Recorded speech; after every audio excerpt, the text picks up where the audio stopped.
Hi, it's Zena Krogodal and Grant Quezada. Today, we live in the studio. I cannot wait to introduce him to you.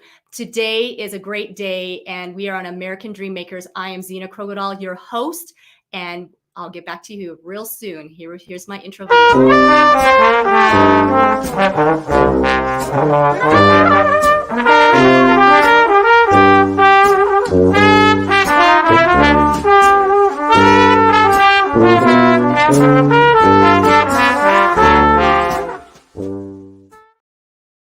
Hello, I'm back. It's Zena Krogodal and Grant Quezada in the house. And it's so exciting. Grant is an Army Ranger veteran and a local owner, co-owner of Founding Fathers Collective. Many of you here in the Prescott area know who Grant is. And so today we get to know all about him. So Grant, welcome so much. Thank you so much for being here today. Yeah, thanks so much for having me on, Zena. It's a pleasure. It's great to see what you're doing. Thanks a lot for obviously your continued support and impact in the community. So it's awesome. So, well, I appreciate it. I appreciate everything that you do for our community. You are a huge impact. So I just want to get started. Why don't you tell us about who you are and how you ended up owning Founding Fathers? Yeah, so I grew up here in Prescott. My folks moved here when I was about 5 from Southern California. Met my wife in 2nd grade at Christian Academy and didn't start dating till I guess after high school. So, for me, it was Granite Mountain, by Judd, Granite Mountain, and then PHS. Got in a little bit of trouble when I was 16, and that pretty much ended my high school days, and ended up moving out to Missouri, Springfield, Missouri at the age of 19. Was a hairdresser for 3 years, worked for a buddy of mine, him and his wife own a phenomenal salon out there, and about 15 barbershops now. So, great guy to work for. It was a solid career, and about 23 figured I need to do something else. I couldn't see myself cutting women's hair for the next 30 years of my life. So I joined the Army and that was back in 2006. I spent 8 years in special operations. So 2nd Ranger Battalion, 75th Ranger Regiment, 6 deployments to Iraq and Afghanistan, myriad of different jobs. I think the last main position I held, I was a sniper for about 5 years in battalion and 4 deployments. And then my wife and I got married in 2006. So right after I joined basic training, we got married that December, and we spent 8 years up at Fort Lewis, Washington in Tacoma. And then we decided to move back in 2014 when I got out. So that was, I think that was, June, and moved back. I was working at Nyla D's salon in town with Jenny Bacon for a year. And then during that first couple months, I started John Hancock Barbershop and grew it from 1 chair to 2 locations. And I think we had 9 chairs in about 14 months, and kind of kept growing it for, 4 years until I partnered with my business partner, Jesse Burke. So brought him on board as a consultant, kind of told him some of the other things I wanted to do. We ended up purchasing the building we're in right now at 218 North Granite Street, which is downtown Prescott, 12,000 square foot kind of warehouse. And then from that came Founding Fathers Collective and all the other businesses that are inside that we own. I think there's 6 of them. And then we have a good friend, Rob Johnson, who owns Mountain Tribe Jiu-Jitsu. So that's the other business. So we have a City Tavern tap wall, which is the largest tap wall in the state of Arizona. We have Merchant Coffee, specialty coffee shop, John Hancock Barbershop. We have Founders Gym, Liberty Mercantile, a small whiskey and cigar room, and then a speakeasy that's kind of tucked. The amount of people that think they're always walking downstairs. Oh, wait, I just went downstairs. It was great. It's like, there is no stairs in this place. You just go straight through the door and another door, and that's it. You're in. But it's good. That's after all after all the beer and wine that they drink. That's why they think there's stairs. Yeah. I know. And if you guys haven't been to Founding Fathers Collective, you really do need to head down there. There's nothing like it that we have ever seen in Prescott. And honestly, there's not very many places like it, even in the nation. I mean, this is a very, very unique and amazing facility. And I do want to talk definitely more about Founding Fathers Collective, but I do want to go back a little bit, Grant. So you grew up here in Prescott. I did. Yeah. And you graduated from Prescott High School? Yes, I would have, except I got in trouble, so I didn't graduate. Okay. So. And that's when you joined the Army? Yeah, a couple years after. So I got in trouble at 16 and I got my GD, and then did a couple years at Yavapai for college. Kind of the things that interested me were philosophy and religious studies and stuff where I realized psychology. My mom's a psychologist here in town. My wife's a social worker. And so kind of was going down that path of just, I love people and just getting to know people. And so moving in that direction, then realizing if I do this, I'm going to have to get up to a PhD. And I just didn't have it in me. So got it. Yeah. Got it. So got in trouble and tried to make something, doing a few things, taking college classes, like, what we're told to do, basically, if you want to better your life, go to college. And then you decided, nope, not for me. So I'm going to join the Army. Did you have the sights of being an Army Ranger when you joined the Army? How did that end up happening? Yeah. So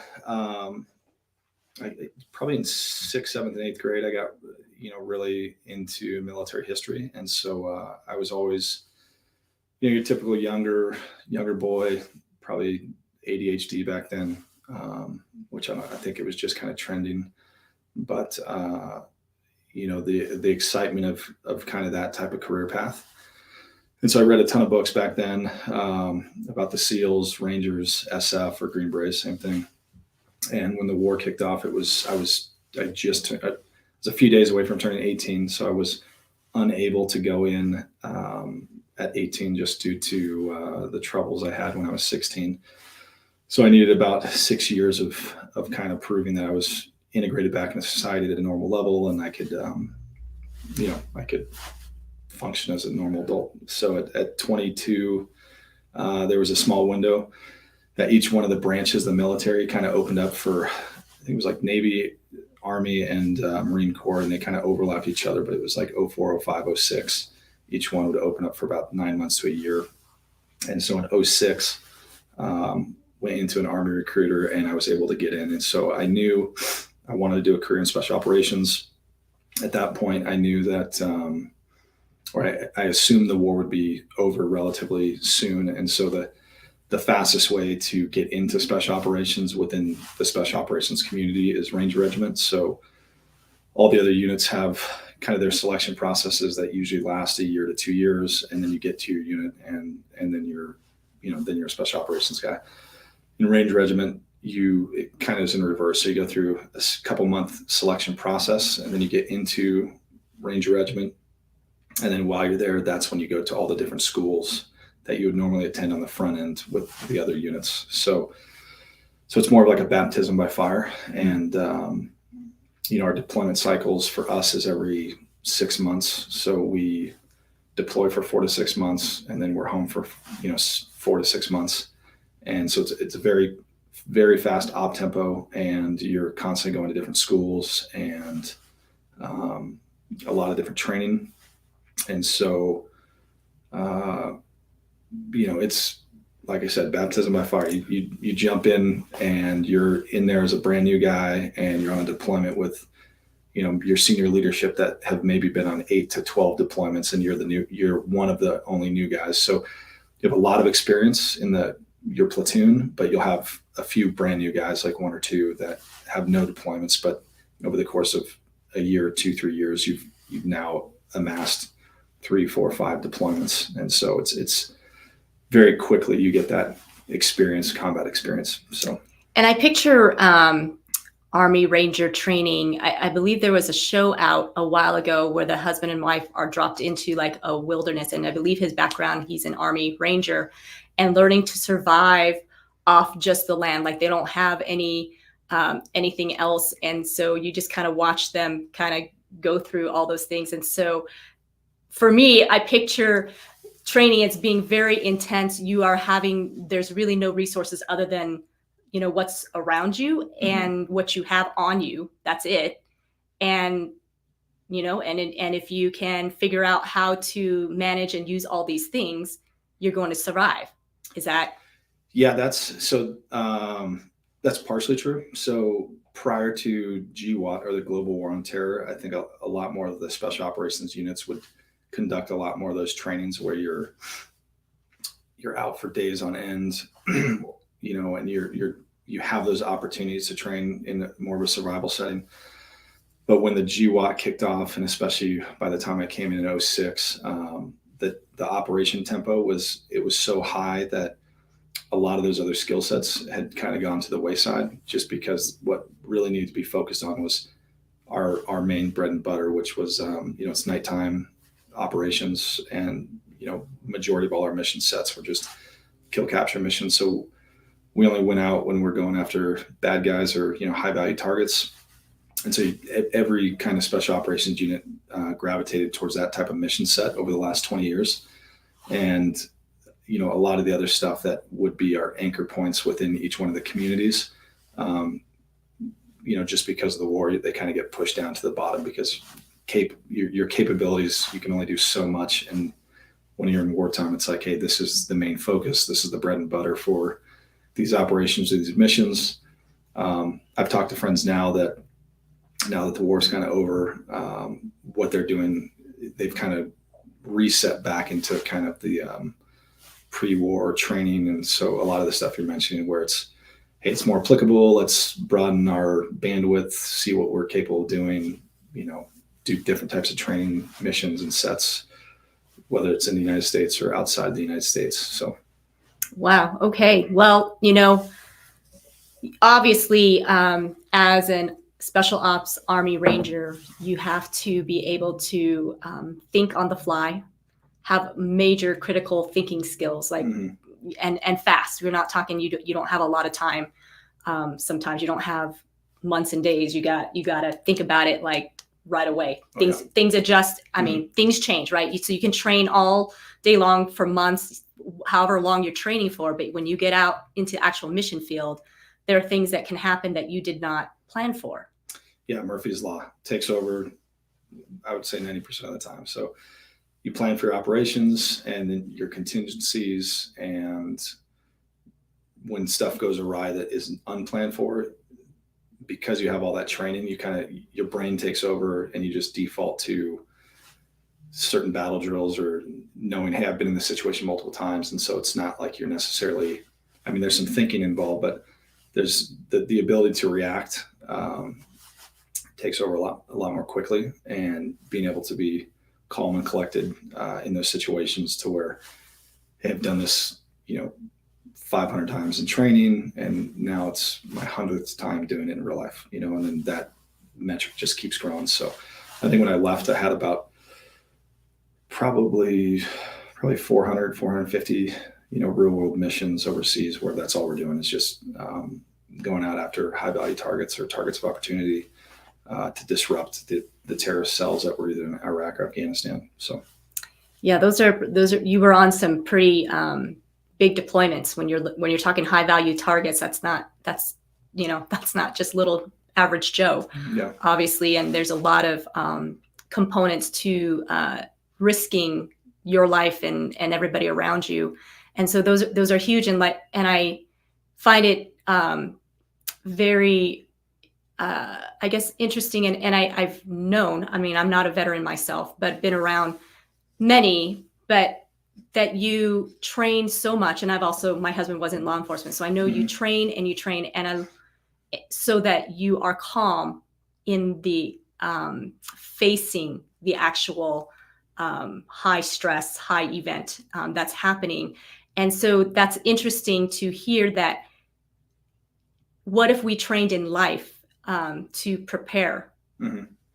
How much better would we be when the actual things, hit the fan, so to speak, Yeah. It's, for me, that was one of the biggest reasons to go into the military. So outside of patriotic duty, or the idea or concept of service and duty, it was really, hey, by affording or choosing to afford the ability to go in, especially at the highest levels you can achieve within the special operations communities,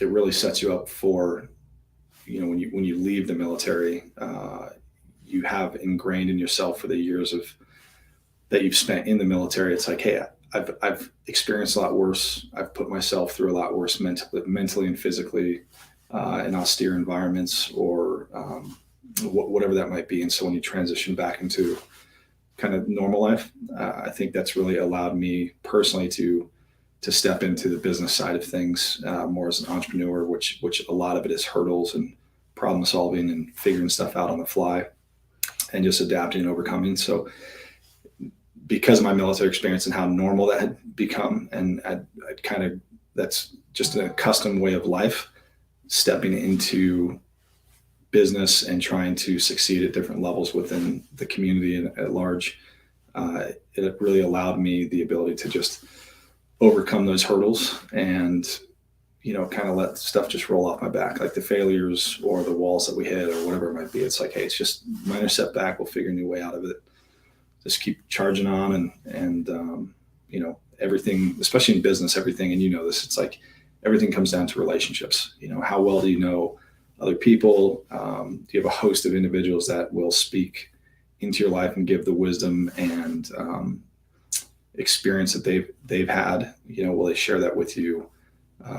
And that goes a long way. Always finding people that are a few years ahead of you or 20 years ahead of you, and finding the right avenues and platforms to build those relationships and grow from there. So. And I'm glad that you bridged the two together, that, because of your military experience and the training that you had, that it's helped you to become a successful entrepreneur, because it requires very similar skills in, like you said, adapting and overcoming and problem solving and not panicking when you're looking at sometimes you feel like a dire situation. Mm-hmm. And I really love that you also talk about how important relationships are, because I think there's a lot of people who struggle, especially when they're starting out their business, that they feel like, I don't need help. I can do this on my own. I'll get this figured out. And they don't necessarily reach out for help. But what you're saying is that really the key to success is building that relationship, building that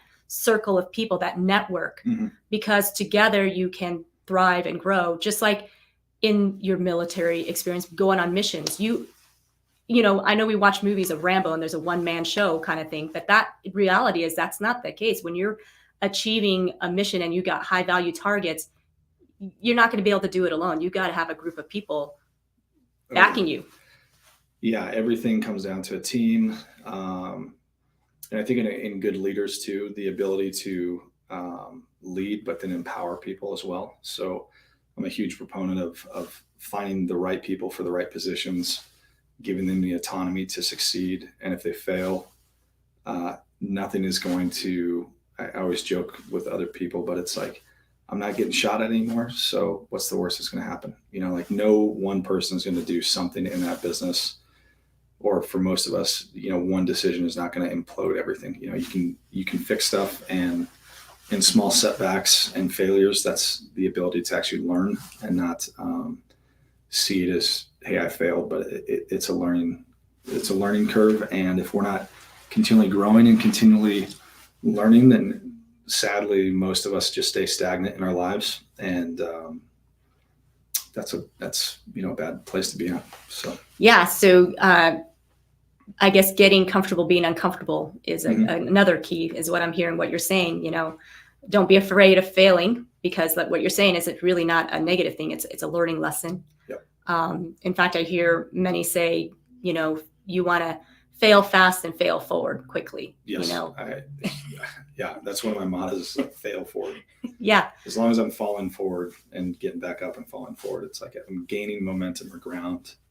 And that's what American Dream Makers are all about. Mm-hmm. I mean, that's what this country, I believe, is founded on. And your place of business called Founding Fathers Collective, it's such an American Dream Maker name, and so going back, so you got out of the military. You and Veronica had been married for at that time, 2014, 8 years. 8 years. Yeah. And so she had been through all the deployments with you, you also had children in this time frame. So we had our oldest son, Noah, about 5 years into being married in the military. And my wife is an amazing woman, but we did the math, I think year 7, and we averaged, I think it was like 2.5 months a year we were together. So the rest of the time I was deployed once or twice a year. And then just at different schools throughout the different training events. So everything to keep up with that op tempo of, hey, did we check all the blocks before we can go do this again overseas? Like, because guys are coming in to the unit, guys are leaving, going to different units, or you just getting out of the military. So it's just constantly, you're just training, making sure that everything is up to par and everybody's like on the same page. So, well, and then, when you're talking about, being deployed that many times and you only saw each other 2.5 months out of those 8 years, that's hard on a relationship.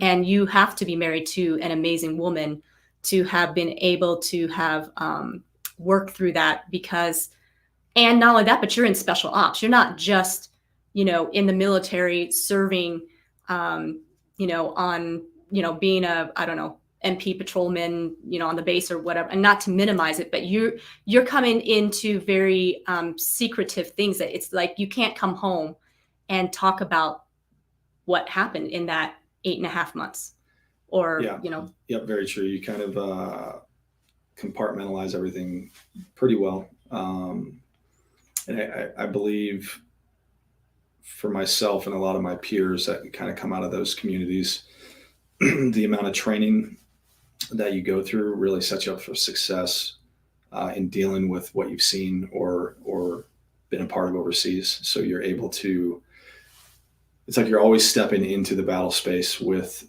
an NFL team where everybody's highly trained and competent, and you can rely on each other.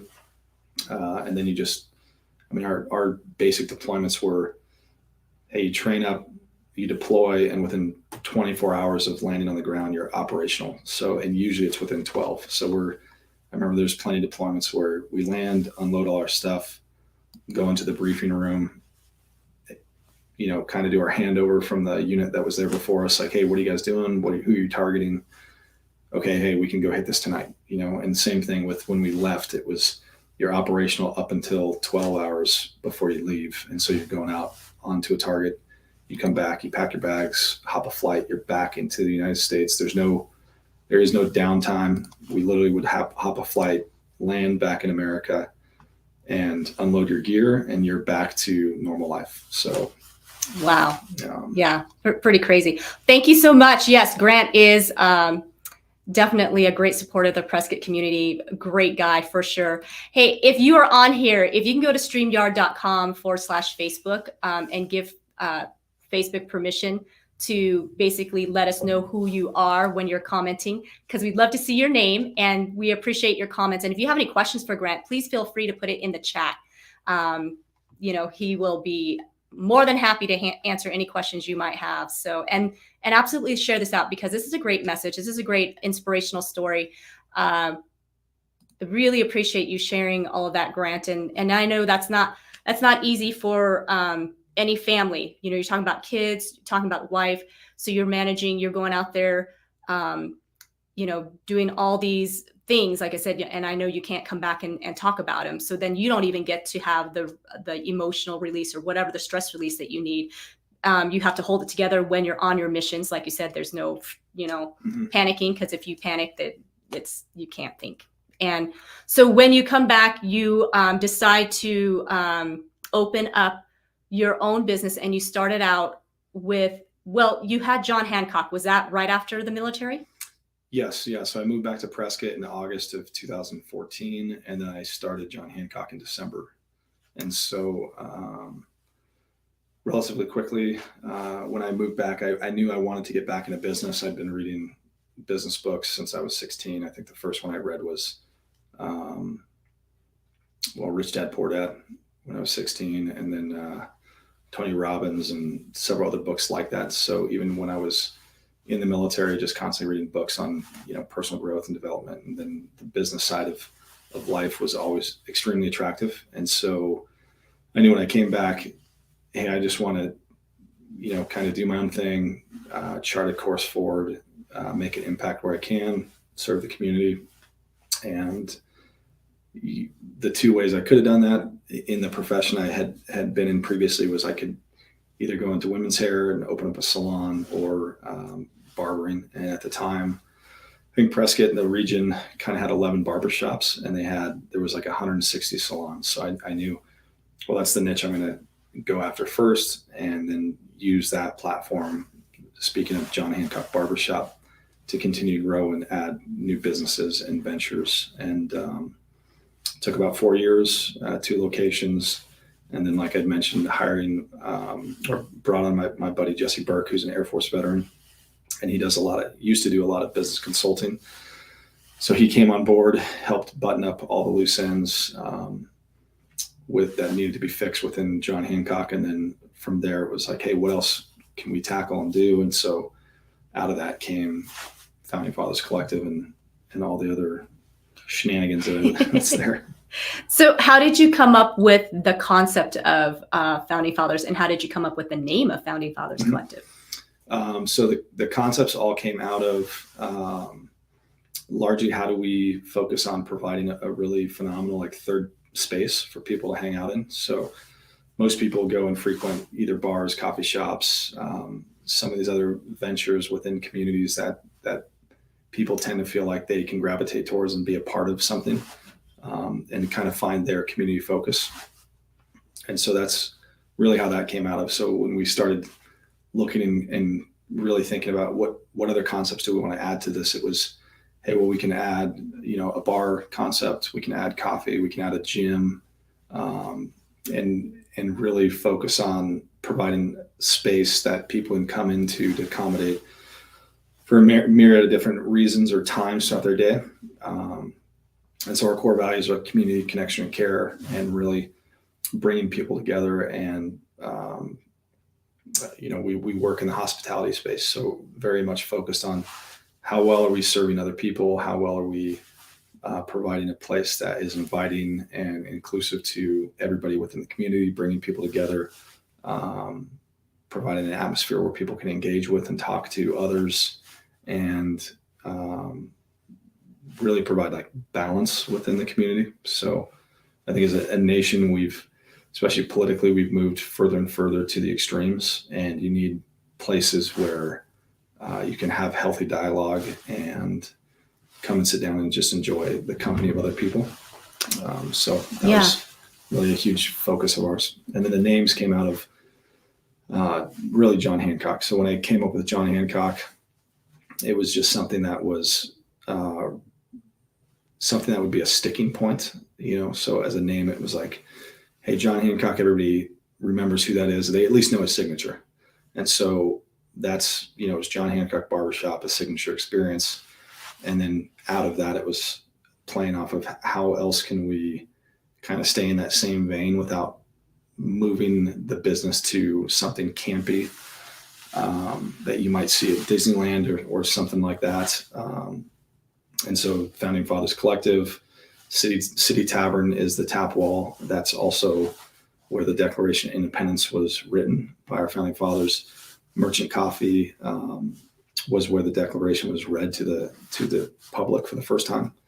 And then Liberty Mercantile, which is like a small retail shop of ours, that was based off of John Hancock's mercantile ship called the Liberty Mercantile. So he was a merchant, and he used that ship to kind of do a lot of raids on the British ships. And so, and then Founders Gym, of course, I assume that back in the day, our founding fathers and others would lift weights. Probably not, though.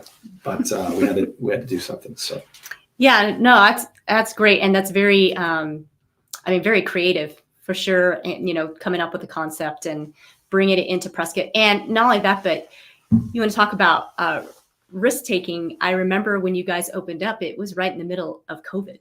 Yes, yeah. So October of 2020. At that point, we'd had 7 months of COVID, and we just made a kind of a decision. Hey, we're gonna open up. We're gonna be normal. We won't be rude about it, but at the same point, we're not going to placate to the fears that were kind of being had within the media, like, how they tend to sensationalize stuff. So at that point, looking within our local community, you could see pretty well the data had showed, hey, this isn't affecting everybody as much as the media leads on when it comes to, hey, everybody's dying. It's like, no, that's not really the case.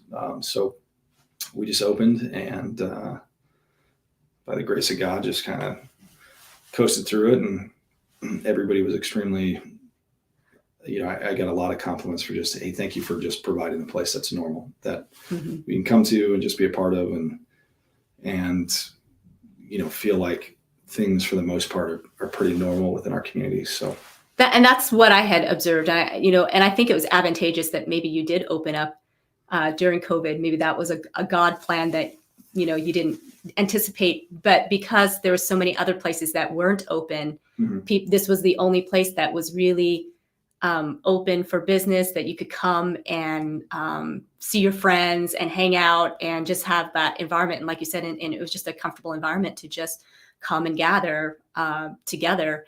And then they got to experience what Founding Fathers Collective had to offer. And so, it didn't take long, I think, for people to be sold on Founding Fathers once they stepped into that environment. But had other places been open, you may not have had the same amount of foot traffic that fast. Yes, very true. So yeah, it worked out for us, and it's continually, it's continually growing, and it's a success. So it's a fun place to create, fun place to work at. The team there is awesome. So everybody really takes ownership of being a part of that place, and which has allowed us really a very high retention rate for our staff. And we just haven't really gone through a lot of the other problems that some of the other hospitality, I guess some of the local hospitality industry has faced when it comes to retention or staffing or pay or some of the very real issues that everybody kind of traversed together through COVID. So. And what would you attribute that to, your success of being able to retain staff? I know it is a great environment, but what do you attribute that you have that's different than what other people are offering to the staff? Jesse and I were really focused on our overall vision of what we're trying to provide for the community, but also internally, how are we treating our staff? How do we invest into them and what their goals and visions are for themselves? So we're under no false pretenses that we work in hospitality. The majority of these individuals are not going to be with us for 5, 10, 15 years. So how do we help set them up for as much success as possible, expand their network? If they leave, absolutely fine. The goal is that they leave and they do something better. They do something that they want to do, whatever their passions are, whether it's some of our local college students that work with us, or individuals that are going to take careers or jobs down in the valley, whatever it might be. And so we never were super focused on, I guess, the selfish aspect of feeling like, hey, this is ours.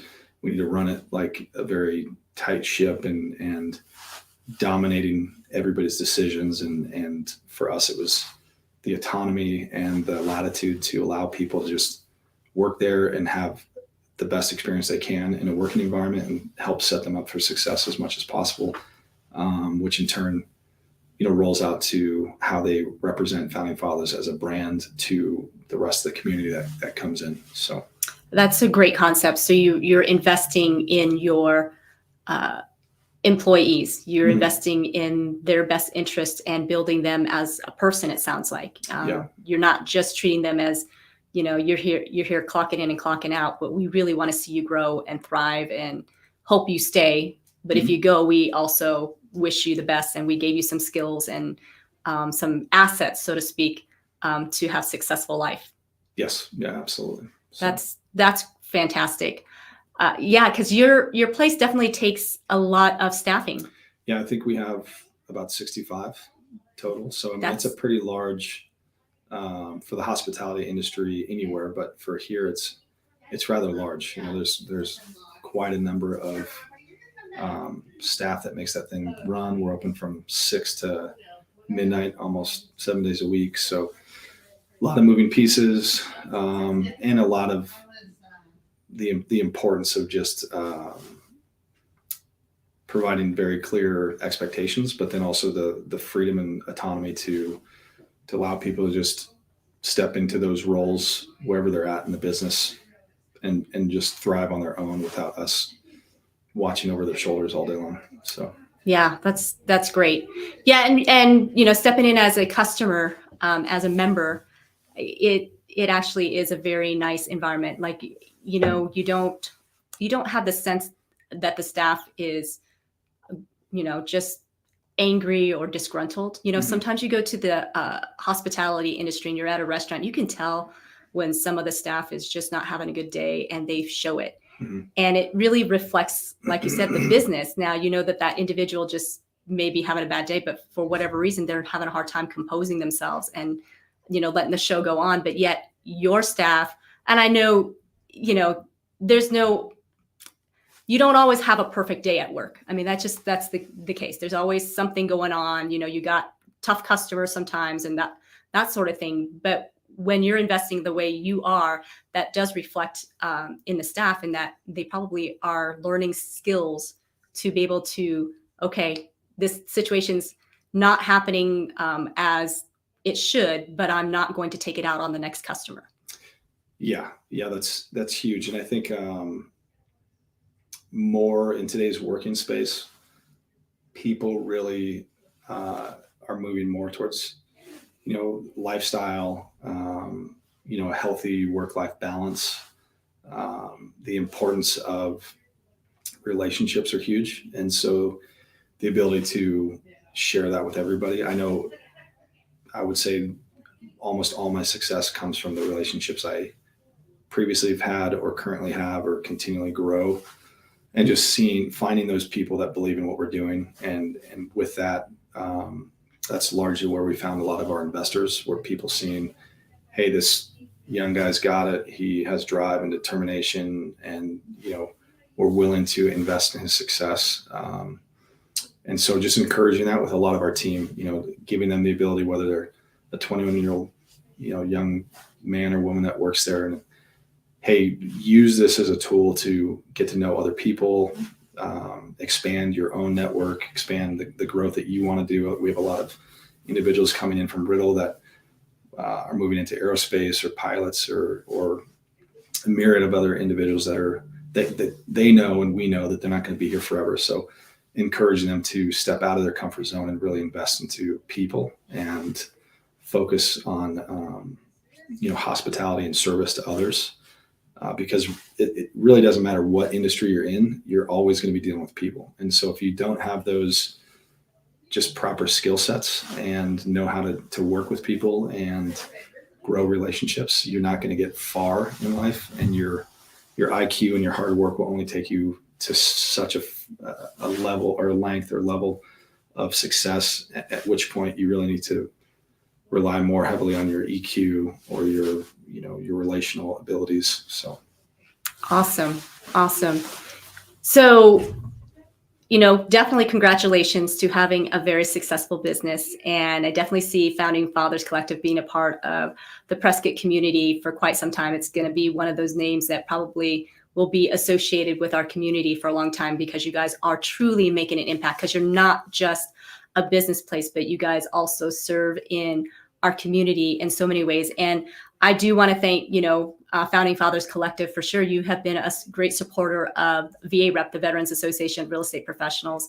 So you continuously support veteran services and organizations. So you're out there not only just helping, the community in itself, but you're also really helping veterans to achieve their American dream. And so thank you so much to Founding Fathers for always being supportive. And then you also, you were telling me that you also do fundraisers for helping with human trafficking?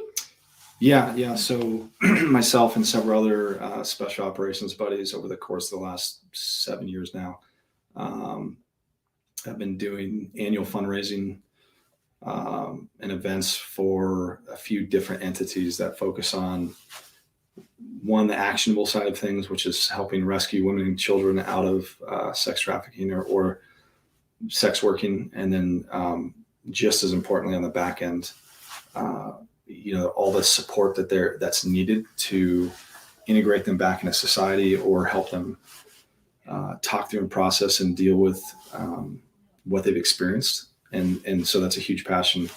I think most people don't understand or realize how detrimental and how real that industry actually is on a global level. So I think annually, the last I checked was, I believe that industry alone is about $24 billion a year throughout the entire world. And whether it's, kidnapping young kids or women, and, at the worst, it's sex trafficking, but to slave labor, some of these other things. I mean, it happens on our own border walls here constantly. You would see it overseas. So it's something that is not new to humanity, but I think in today's modern age, with the ability for social media and the internet and media in general, more of the word is getting out of how, how absolutely devastating this is on a international level when it comes to that type of industry. And so, how can we play our part and try to stop what we can? And so that's been another huge passion of ours over the last 7 years. Well, thank you so much for having that passion, because it is certainly, you probably have seen some of that firsthand, even on your deployment. Just the human trafficking issue is it's huge and unfortunate. And somebody, we all need to come together and really fight for that, because it's a tragic thing. Yeah, it's modern day slavery really, played out on a global level. So yeah. So thank you so much for having that, heart of compassion, and then just acting on it and doing something about it. So that's awesome. So to, those that are looking at perhaps starting their own business, or they're just starting their own business, what advice would you give them? First, probably the best book you can read out of the gate is The E-Myth. And so I think that was written back in maybe the late 70s or early 80s, right when I got started. My previous CPA, who's a friend of mine,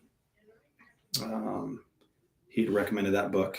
And then two, so it breaks down kind of the E stands for entrepreneur. So the entrepreneurial myth. So you're either a technician in any space that you work in, or you're a manager, or at the highest level, you're an entrepreneur. And so he goes through kind of the breakdown of what that means and how to get to those certain levels throughout any career path.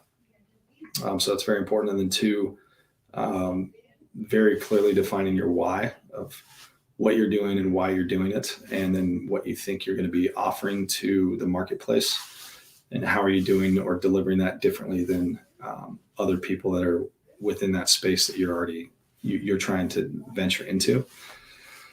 And then three, just as important, is the people you're serving, your relationships and how you're growing, and always acknowledging the people that helped in your success, finding people that are willing to help you out in your success, gleaning as much information as you can from people. That's allowed me to succeed in my own life and within business. So very important. That's a great tip. In fact, I think you might be the second person that talked about the E-Myth. I had somebody on this week that mentioned the E-Myth book. So you guys definitely get the E-Myth book. That we've got some entrepreneurs who've been successful because they read it. So definitely get that. And to the veteran who is coming out of the military and back into civilian life, what would be your advice? Because I know that transitional period can be very, very tough. Yep. So I would say, I talk to a lot of young men and women with aspirations of going into the military. And so for me, there was a few things that I set very clear in my mind before I went in. And then when I was in, it just became more and more apparent. But the two things were, most of the men that I served with were all friends of circumstance. And so the circumstance being that we're going to war and that everybody is highly motivated and very smart and articulate and physically capable of doing the mission set, but that doesn't necessarily put us all in the same category in the context that we're all friends. But we just have a common mission. And so it's good to surround yourself with those individuals and kind of be in that tribe. But don't allow that to become who you are, which leads into the next focus, which was I was very aware that however long I stay in the military, whether it was 2 years or 25 years, it would not become my identity. So it would become a part of who I was and what I've done, and it would allow me to grow and succeed in different capacities. But I as soon as I left the military, I knew, hey, that's part of me, but it's not going to, I will not allow that to dictate the next step in everything I do moving forward in my life. So if you're leaving the military, have a very clearly defined understanding of who you are and what you want to do, and understand that at the end of the day, not to sound callous, but you're pretty much a cog in the machine. And that's a good thing. The military is set up to continually move on, whether you're a part of the system or not. And you can do 2 years, you can do 30 years, but as soon as you leave, that's it. You're done. You're out of that brotherhood or sisterhood. You're out of that service focused mission set, and you need to be able to redefine who you really are. And that is paramount. I think a lot of people, when they transition out, they're not aware of who they really are. And so their whole identity hinges on their experiences they had overseas or in the military.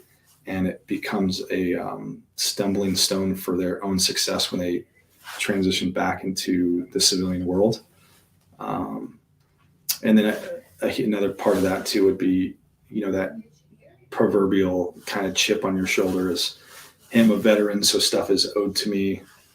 Or people don't understand, which there's some truth maybe in some of that, but at the same point, don't allow that to become your kind of mantra as you continually move through life. That's a part of who you were, what you've done. But most of us are in their mid 20s or 30s or early 40s when you leave, and you still have a whole nother 40, 50, 60 years of life. And you don't want to be the person who spent 3 years in the military and you're 70 and somehow you're still that, 20-year-old kid that this is my whole life. This is what I did. Nobody understands. It's like, well, that's fine, but you need to move on. So thanks for your service. Well, thank you for your advice, and really grateful for your service to our country and to our community, and that you have been able to achieve and adapt and overcome adversity. You've obviously demonstrated that. And I know, life is always a continuous battle. I mean, we always have something that we're working on, and so I thank you for being that leader, showing and inspiring and influence and impacting this world, this community. So is there any other last thing that you want to leave the audience with? Anything else? Stay humble and stay hungry. So always remember the importance of humility, and never sacrifice your internal drive to succeed, whatever that might look like for yourself. Awesome. So foundingfatherscollective.com, if you want to know more about foundingfatherscollective.com. And for those of you who don't live in the Prescott area, come to Arizona, fly in. You can fly into Phoenix. Prescott's not very far up north, and it's such a beautiful town. Come visit, and definitely come visit Founding Fathers Collective. And if you see Grant, definitely let him know that you say hello. It's a great experience, you guys. The backside sits right next to the creek, and just sitting outside and just enjoying the outdoors. I mean, for those of you who enjoy cigars and whiskey, this is the place as well. It's got everything for everybody. Beer, wine. You can play cornhole. Get your hair cut. Golf a couple rounds. Yeah, golf. There you go. Putt. So. And then you also have food trucks, which, you have some great food trucks around for food wise. And then is it 60 beers on tap? 65. 65 beers we're on the tap. largest self-serve in the state of Arizona. So that's amazing. So it's cool. You walk in, you get this bracelet, and you can try all of the 65 beers if that's what you want to do. Yes. And there's also wine on tap as well. Yeah, so we have wine, ciders, meads, beer. Usually we have like one or two non-alcoholics, so root beers or other stuff that people might enjoy, kids, so. And then for those of you that are local or even just from the Phoenix area or Tucson or somewhere nearby that you come up to Prescott a lot, if you want to, look at becoming a member so you can get into the really cool speakeasy, you definitely should talk to Grant about that, because being a member is actually pretty cool. Do you want to tell us a little bit about the advantages of being a member? Yeah. So when we built out the speakeasy, the main focus was obviously we have a liquor license, and so a huge part of Jesse and I, our goal with that was, hey, we don't want to debase or degrade everybody to really highlighting just people drinking all the time, and how do we have a controlled environment of people that are doers and achievers within the community that see value in other people and what they're doing, or the impact they're trying to make within the community. And so we turned it into an annual membership. There's a couple different levels of pricing, but the goal really was to put a lot of the individuals who are making an impact within Prescott and the community at large into the same room, and therefore it more like an organic setting for networking and doing business together or life together. And then on top of that, depending on what level you are, you have the ability to come back to get monthly coffees or beers or haircuts or the gym. And so it was a way for us to also maximize the overall membership without it just being a bar and you're exclusively a member of a speakeasy. But now you can come back and enjoy coffees in the morning, or get a haircut or shave or work out. So that'll continually grow. But that was really the focus of like, how do we do something unique that collects the right type of people with the right type of mindset, achievers and doers, and people that are service minded in the context of what they either own or who they're attached to, but they do care genuinely about the community at large and giving back. So it's been an awesome concept. It has been an awesome concept, and we enjoy just hanging out at Founding Fathers. Sometimes we just take our computers and make it our office space for a few hours, because it's a great environment. There are some great people who walk in and out the door. It's like seeing family, honestly, most of the time. And if they're not family, they become family pretty quickly. That's, I think, just the beauty of our community, is that we are a friendly town. Mm-hmm. And as a real estate agent, I can tell you that your place is kind of one of the highlights that real estate agents will take clients to. Hey, come check out Founding Fathers, as we're trying to, get people to purchase homes. So that's so it is definitely, a highlight on the tour of things to see in Prescott, and, why you want to be a part of the community. So absolutely. If you were thinking about being a member, my husband is a member.